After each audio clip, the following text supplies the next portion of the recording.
What's going to be worse here is the economy, since they have put, ever since the 2008 crash, which was the deepest recession since the Great Depression. Okay, why? It was the beginning of the next depression. But what happened here for the first time in history, governments fought this depression and said, oh, we're going to have deflation. How do we fight that? We just inflate. We just print tons of money.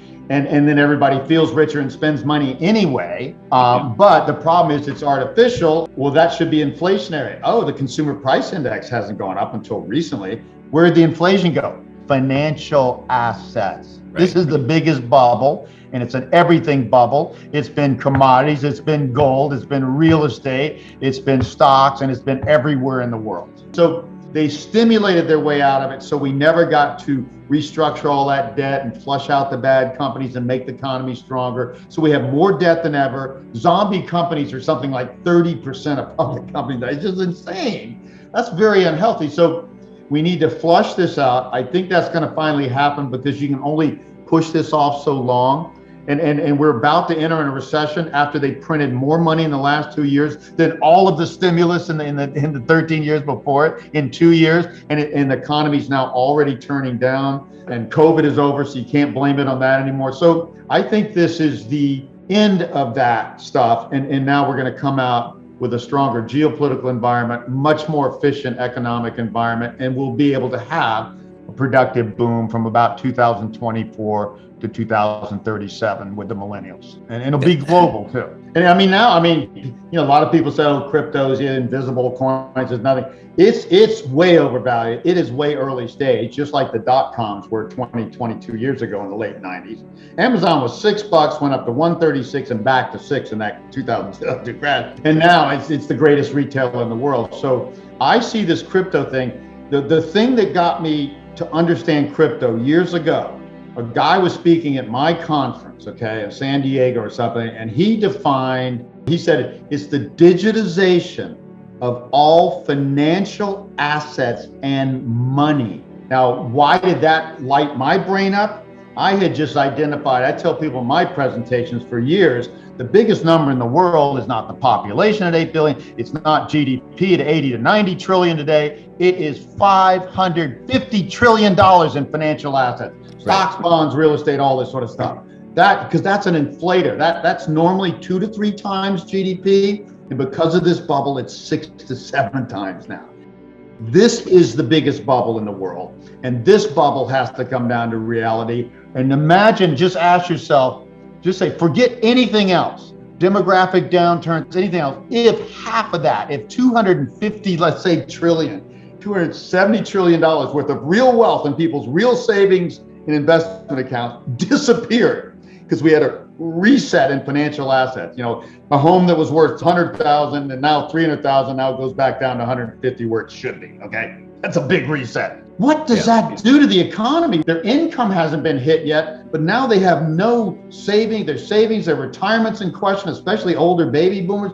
Oh, they're going to cut back their spending, and it's just going to exacerbate a downturn that's in financial assets. So this is a once in a lifetime. I call this the crash of a lifetime, comparable not to the 73, 74, the 80 to 82 or 90 or 2007. This is comparable to 1929 to 32 crash, a reset that does not see new highs for decades. So would you invest the same if you thought the stock market would you say, well, I'm just going to hold through this correction because stocks always come back? And that's what my stockbroker tells me to do. Not this time. It's a once in a lifetime reset. You will never get back to even while you're still alive if you're an aging baby boomer, and in your real estate or your stocks. And I've been bullish for most of my forecasting career, and the people who call me a perma-bear conveniently forget that. I was the guy saying great boom ahead, Dow 10,000 by 2000 in the late 80s, and people thought I was absolutely crazy for thinking the Dow could get to 10,000 by 2000 when it was 1,800 at the time, and it actually went to 12,800 and greatly beat even that. That's just the way it is. If people just extrapolate trends in the future, and if you go below or above that, people think you're crazy. What I tell you, we're heading for the biggest detox since the 1930s, okay? Because we've artificially pumped up the economy. The detox should have been 2008 to 10, okay, in the cycles. We cut it off in early 2009, blew ourselves out. Now we're just got to make up for that, have a bigger detox. And until we have this detox, we can't come out of this. And I always use the example of Japan, and their demographics are weak, but they did have a millennial boom that was substantial, not to new heights, but they did have a millennial boom in 2020. And they've had a damn near zero economy. If you don't restructure the debt and get more efficient and favor the more efficient companies and weed out those, you're going to be very sluggish and not be able to take advantage of the next boom. So we can continue to do this.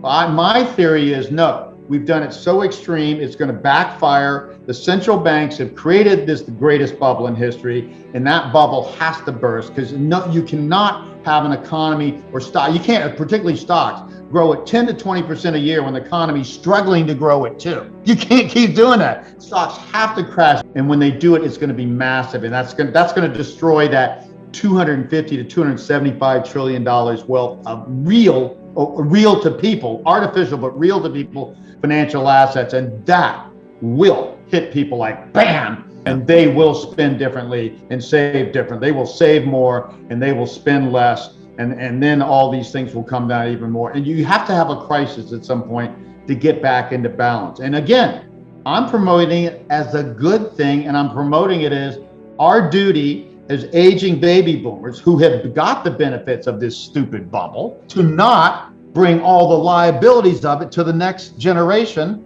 our kids, the millennials. So this is the right thing to happen, but it's also going to be good long term, but it has to happen. But here's what I've been telling my subscribers. It's really simple. I can't tell if a bubble bursts, because the bubbles aren't based as much on demographics as these other real cycles. It's an artificial thing pumped up by government. I can't tell it's burst until I see about a 40% crash in 2 to 3 months. That's the only way you know the bubble is over. And once the bubble's over, it falls on itself, a snowball going downhill. I'm saying they cannot blow themselves.